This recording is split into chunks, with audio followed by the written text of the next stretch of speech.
Bible मुक़द्दस की 16वीं किताब नहम्याह की किताब।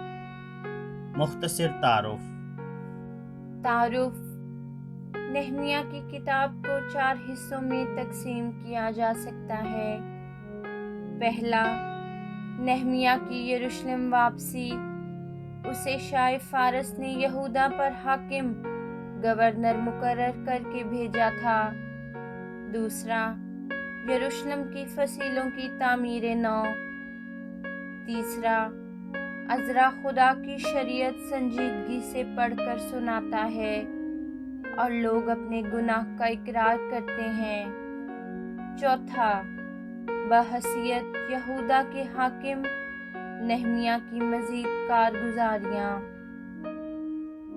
इस किताब की एक काबिल तवज्जो ख़ुसूसियत ये है कि नेहमिया खुदा पर गहरा इन्हिसार रखता था और अक्सर दिलसोजी से दुआएं मांगता था।